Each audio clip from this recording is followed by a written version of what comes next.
साथियों, आमतौर पर देखा गया है कि जैसा चल रहा है उसी व्यवस्था में है, मैंने कहा वैसे ढाल देते रहो, जैसे तैसे गुजारा करते रहो, समय काटने की कोशिश करते रहे। पिछले 7 दशक में अगर हम इसकी समीक्षा करें तो एक बात आपको जरूर दिखेगी। जब भी कोई संकट आया, कोई प्राकृतिक आपदा आई, कोई विशिष्ट प्रकार का दबाव पैदा हुआ, तो फिर हमने बदलाव, कोरोना आया तो दुनिया भर के बदलाव हमने किए अपने में। लेकिन क्या ये स्वस्थ स्थिति है क्या? बड़ा प्रेशर आ जाए तब जाकर के हम बदले, ये कोई तरीका है क्या?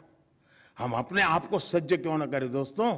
और इसलिए हमने संकट में समय में रास्ता खोजने, अब एक समय था हम अभाव में गुजारा करते थे, और इसलिए हमारे सारे जो नियम विकसित हुए वो अभाव के बीच कैसे जीना वो बने।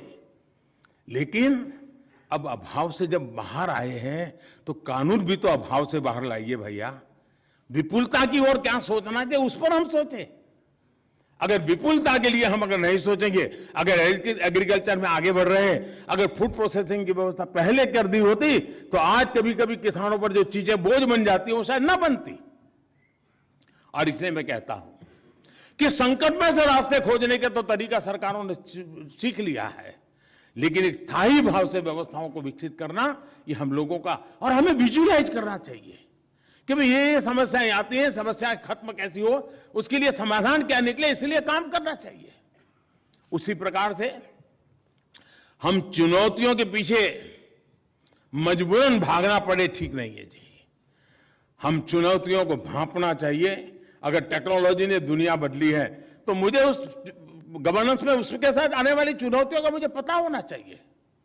मैं अपने आप को उसके लिए सज्ज करूं, और इसलिए मैं चाहूंगा कि गवर्नेंस रिफॉर्म ये हमारा नित्य क्रम होना चाहिए, लगातार कोशिश होनी चाहिए। और मैं तो कहूंगा कि जब भी हम रिटायर्ड हो जाएं तो मन में से एक आवाज निकलनी चाहिए कि मेरे कालखंड में मैंने गवर्नेंस में इतने इतने रिफॉर्म किए और वो व्यवस्थाएं विकसित की जो शायद आने वाले 25-30 साल तक देश को काम आने वाली है।